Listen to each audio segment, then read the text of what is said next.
vamos a estar hablando con Freddy Vivas. Freddy Vivas es un emprendedor y tecnólogo especializado en inteligencia artificial. Es autor de los libros Invisible y Cómo piensan las máquinas y tiene una formación en ingeniería en sistemas informáticos y también estuvo haciendo posgrados sobre inteligencia artificial, machine learning y big data. Ahora actualmente es profesor de la Universidad de San Andrés y egresado de la Singularity University en Estados Unidos. Así que estamos aquí con Freddy Vivas, que nos va a contar un poco. Freddy, ¿qué es esto de los videos falsos generados por inteligencia artificial?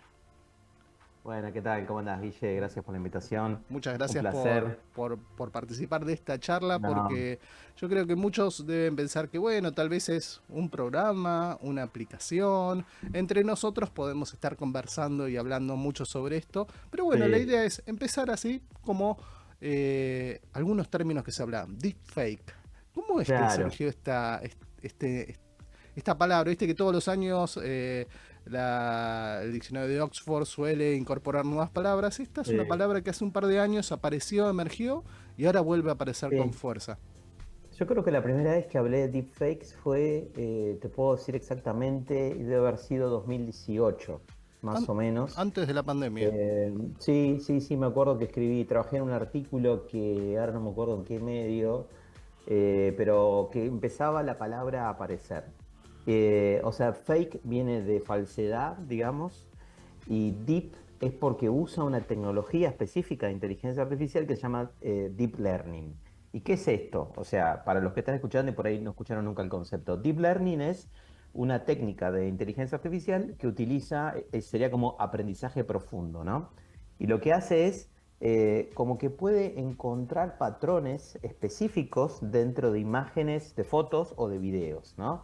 Es como que separa en capas un video o una foto, encuentra los patrones y al encontrar patrones puede armar cosas nuevas también, digamos. De Eh, hecho, las primeras películas hace más de un siglo estaban compuestas con fotogramas, así que es como decir, ¿qué puede exacto. adivinar o predecir sobre el fotograma siguiente? Algo así, como empezar Es, a es analizar algo esos así. patrones.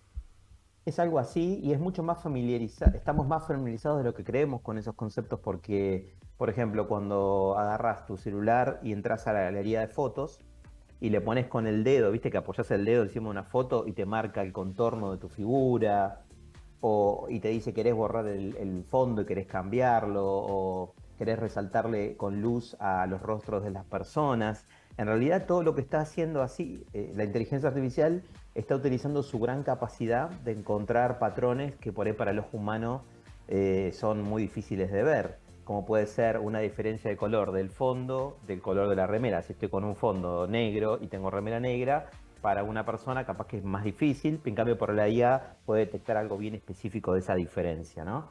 Y eso aplica esa lógica de deep learning, aplicarlo a la música, aplicarlo a la creación de arte, dibujos, y bueno, eso tiene un impacto impresionante.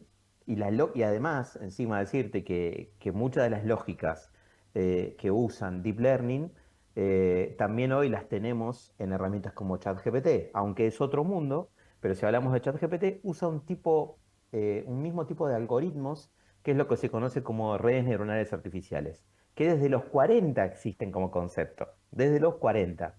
Después se pudo hacer una computadora que lo procese, después siguió evolucionando, y en el 2017 aparece un tipo de red neuronal que se llama Transformers, y en el 2022 OpenAI, que es ChatGPT, lo agarra ese concepto y hace ChatGPT. Por lo tanto, Deep Learning, que es como una gran técnica de inteligencia artificial, es un concepto que tiene muchos años y dentro de esas capacidades que entrega está la posibilidad de hacer video fakes.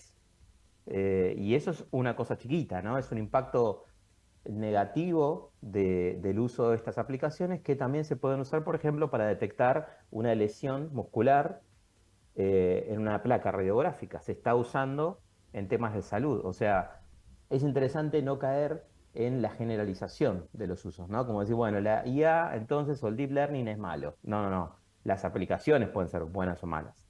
Y una de las cosas que recién te estaba escuchando atentamente sobre las variantes, matices, ramas o variantes, porque Sí, hoy por hoy hablamos como el concepto de inteligencia artificial como un todo y muchas veces tenemos, recién explicabas muy bien todo el tema del deep learning, del aprendizaje profundo, de encontrar patrones y también estabas hablando todo esto del transformer, que es algo que sí, empezaron a desarrollarse y ya es lo más visible que podemos tener dentro de ChatGPT.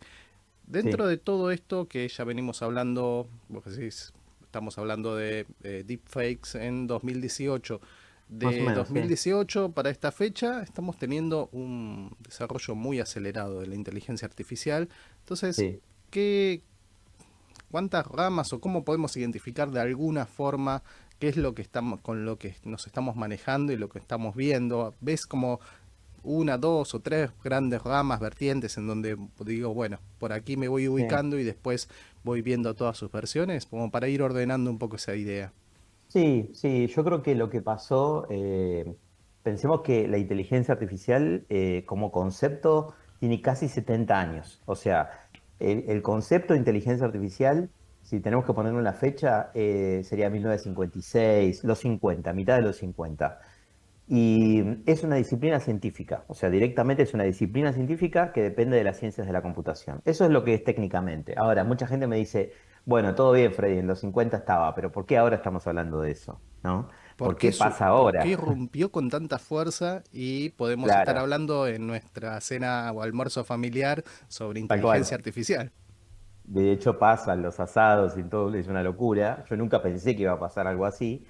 Y la explicación es el surgimiento de la inteligencia artificial generativa, que como decís, es una rama de la inteligencia artificial. O sea, tenemos ciencias de la computación, tenemos eh, inteligencia artificial, tenemos machine learning, aprendizaje de máquina, deep learning, aprendizaje profundo, y adentro inteligencia artificial generativa, como una Bien, mamushka de inteligencias y de tecnologías tal cual. y en el corazón tenés la IA generativa. ¿Qué significaría? Imagínate que trabajás en un estudio de música hace 15 años.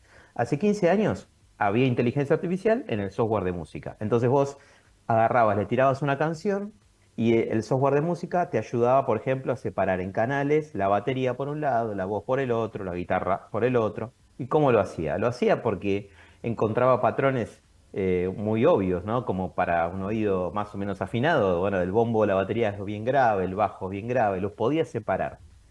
¿Eso es inteligencia artificial? Sí, pero ese tipo de inteligencia artificial no generaba nada nuevo. Vos lo usabas para una función específica. Por ejemplo, Photoshop, por ejemplo, un software de música, lo que sea. Ahora, la diferencia desde 2022, que si tenemos que poner una fecha, yo le pondría, por respeto a ChatGPT, le pondría noviembre de 2022.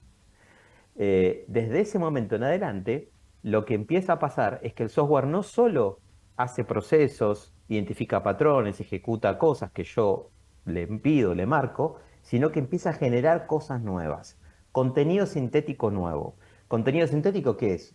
Una canción, un texto en ChatGPT, un video fake, por ejemplo, o un video imaginario de algo que no existía, una imagen nueva, Midjourney, Dalí, o sea, la nueva cosa que hace la inteligencia artificial es tener apps o herramientas específicas que generan cosas nuevas.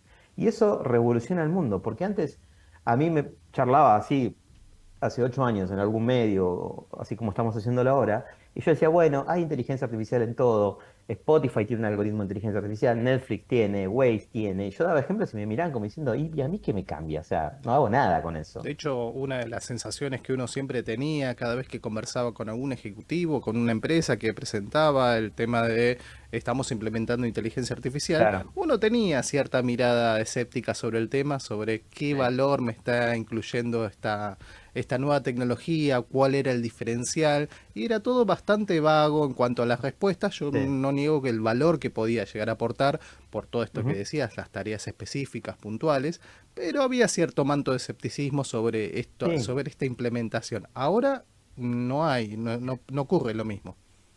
Claro, porque lo que cambió es que vos como usuario la tenés en la mano. Eso es lo que cambió. Antes no podías interactuar de una forma tan, pragmática con estas herramientas. Entonces, probablemente eras un usuario más bien pasivo de la inteligencia artificial. Un algoritmo de Waze te usaba para tratar de predecir a qué hora ibas a llegar a un lugar, usaba toda la gente que estaba alrededor tuyo porque medía en tiempo real el tráfico, eras parte de una lógica de un algoritmo. Estabas entrenando algoritmos cuando estabas mirando una película en Netflix y le ponías manito para arriba o para abajo, estás haciendo una función específica de optimización algorítmica que se llama aprendizaje por refuerzo con feedback humano. Es una técnica de inteligencia artificial. Entonces ya estábamos usando todos inteligencia artificial. Sin Pero saberlo o claro, tal vez de una manera muy, muy sutil, muy superficial, digamos. y con un uso bien corporativo Sí. y no un uso de usuario final, digamos, como lo estamos viendo hoy. Pero a toda esa capacidad generativa que nos fascina, hoy, por ejemplo, estaba dando una conferencia y mostré una herramienta que realmente a mí me sorprende todavía cuando la veo y cuando la pruebo, que se llama Notebook LM. Hay muchas aplicaciones, ¿no? Pero la menciono esta porque me sigue sorprendiendo hoy, la conozco hace un Es tiempito ya. tener como Notebook un chat GPT personal, porque uno alimenta es, y genera toda la información acotada en un espacio o con esos documentos que uno puede claro, proporcionarle. para los que no la probaron nunca, recomiendo, entrás y generás como un notebook, como un cuaderno, ¿no? Entonces yo, por ejemplo, estoy estudiando un tema y lo quiero compartir con vos, Guille. Entro en Notebook LM, le subo un PDF de un libro, yo, por ejemplo, lo probé con un libro de Turing, le subí el libro de Turing, uno de los padres de la computación, le subo un video de YouTube hablando de Turing, lo procesa en un segundo, en un minuto, puedo chatear con ese texto, puedo generar guías de preguntas y respuestas, puedo generar un podcast, que es increíble cómo suena, en español, y es como dos personas conversando, dos personas artificiales que no existen, dos voces artificiales, muy bien, con mucha dicción, con silencio, viste, esos, Con bueno, los tonos viste, humanos, digamos, con con los los gestos. tonos humanos, conversando sobre el contenido del documento. Vos podés descargarte eso. Yo sabes qué hago, me genero cosas así, las descargo, me las mando por WhatsApp y las escucho en el auto. Entonces hay libros, hay contenido que no tengo tiempo de sentarme a verlo y aprendo cosas así.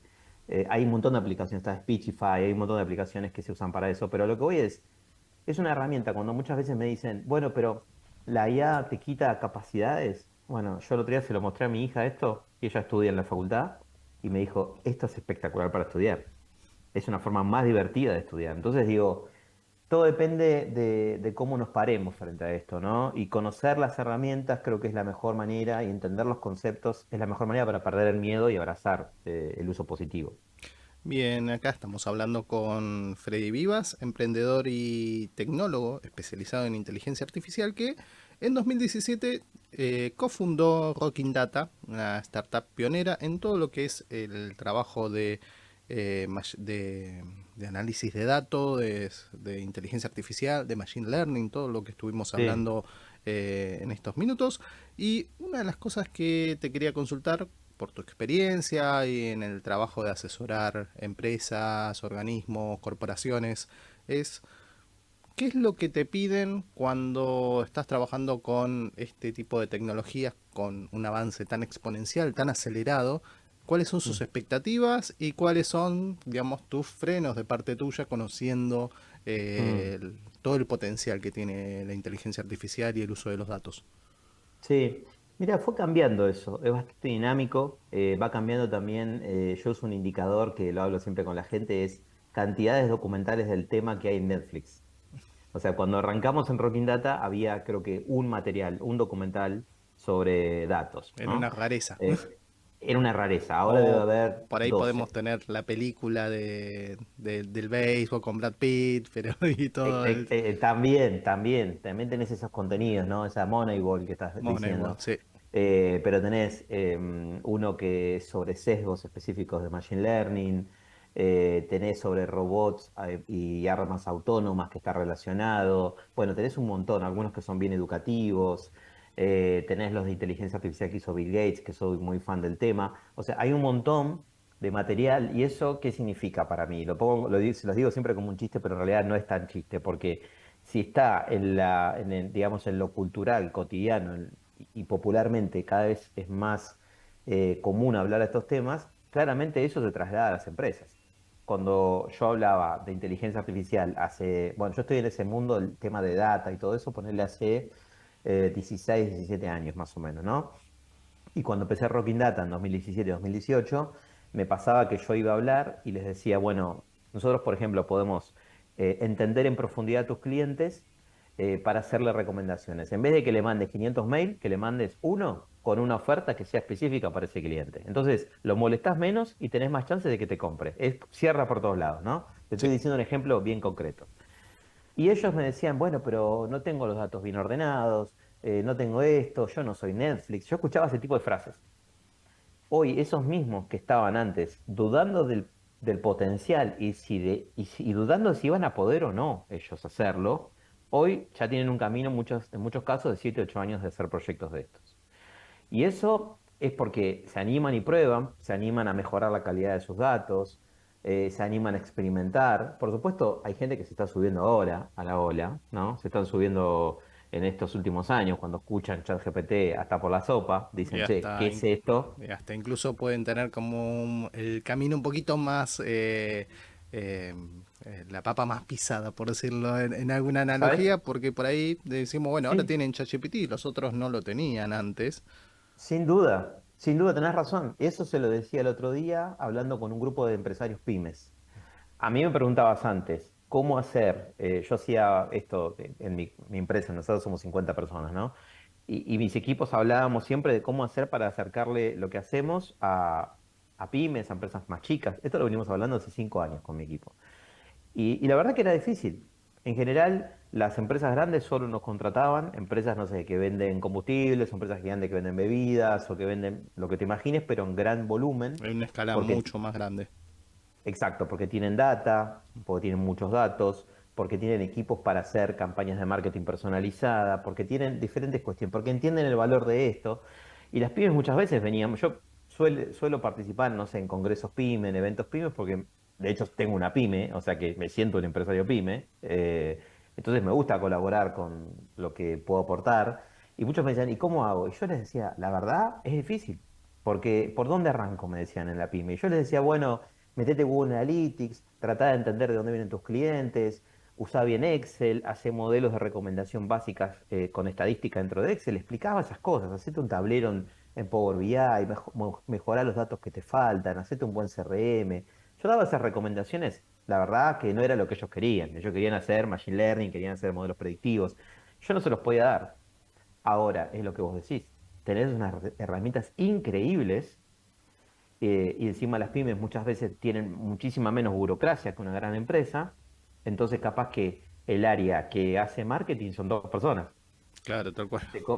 Te compras una licencia de OpenAI que es de $20 por mes y tenés un analista de datos bastante bueno trabajando en tu empresa, ayudándote a pensar cosas, ¿no? Entonces, para la pyme, para mí es el mejor momento de su historia para ser más digitales y para usar mejor su propia data. Por supuesto que no siempre las cosas que vos quieras hacer te lo va a resolver una herramienta. Muchas veces hay que crear pequeñas implementaciones o pequeñas o medianas implementaciones dentro de la compañía por temas de seguridad de información también, por diferentes cuestiones. Pero si te pones a pensar, sale eh, ChatGPT, Gemini, todo esto, sale DeepSeek, la plataforma, el modelo de lenguaje chino que es open source, o sea que podés implementarlo dentro de un servidor tuyo de la empresa Ujú. y podés hacer que la data quede solamente ahí y no haga idas y vueltas a Internet. Entonces, de una forma también estás asegurándote de determinado control.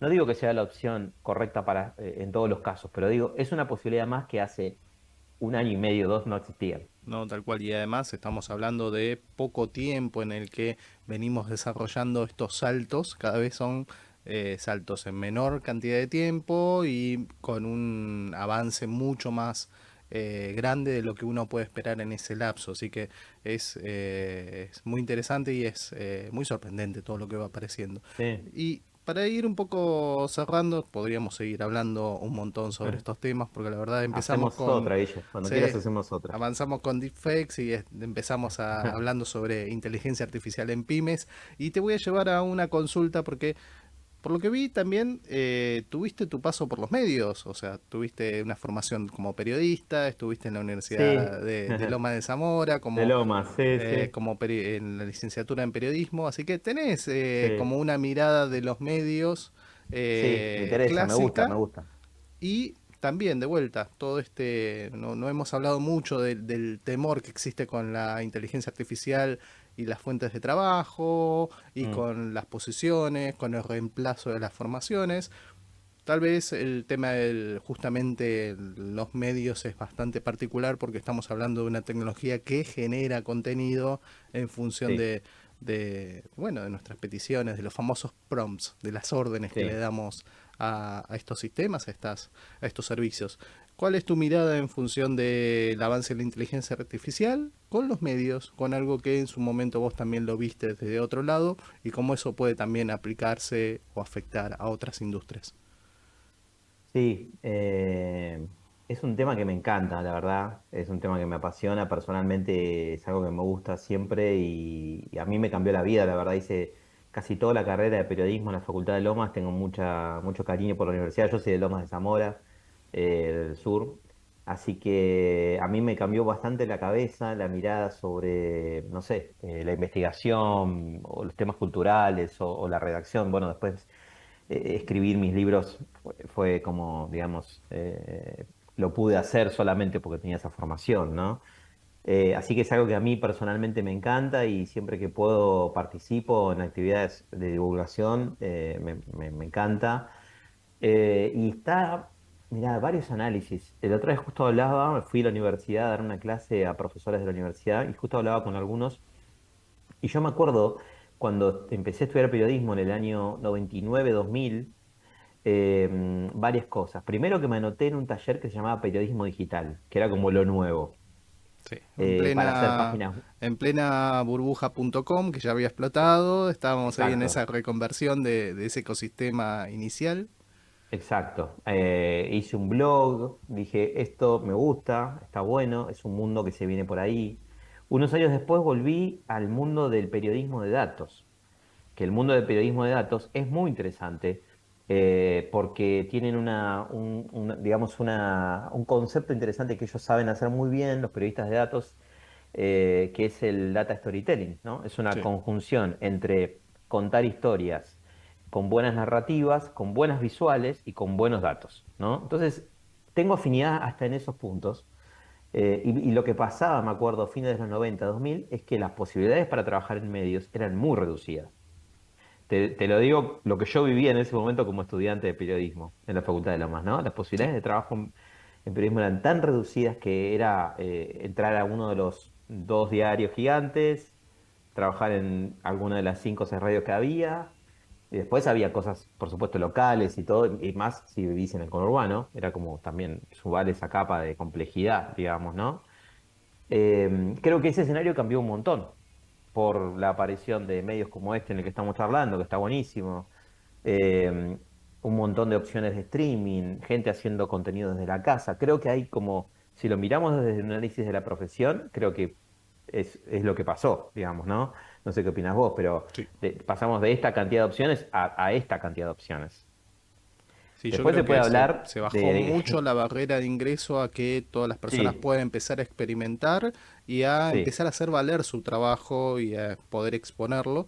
Hay todo un desafío en cuanto a lo que es cuán sustentable puede llegar a ser, en sin empezar a duda, sin aprender duda. modelos de negocio, empezar a tratar de cómo respaldar todo ese trabajo en función de, bueno, más personas ingresan, bueno, más competencia hay y es más difícil también tratar de mantener ese impulso. Pero bueno, es un poco lo que Eh, suele ocurrir en muchas eh, industrias que van trastocándose. Tal cual, eso es lo que coincido con tu análisis. Creo que también lo que viene a pasar con la inteligencia artificial, no solo en el mundo de los medios, sino en el mundo general del trabajo, es que le va a subir la vara de calidad al trabajo humano. O sea, esto hace una máquina, vos tenés que hacerlo mejor. O sea, En- esa es como la lógica que estoy viendo, ¿no? Estás escribiendo un texto, ¿en qué va a ser mejor tu texto que esto que acaba de generar ChatGPT? Y es todo un desafío, Sí, pues porque eso te iba a decir, porque Hay toda una romantización, por decirlo de alguna forma. Nos sorprendemos mucho por todo lo que nos ofrece la inteligencia Sí, artificial, generativa en este caso, por todo lo que sí. puede hacer. Y vos decís, bueno, el humano tiene que diferenciarse o qué cosas mejores puede hacer.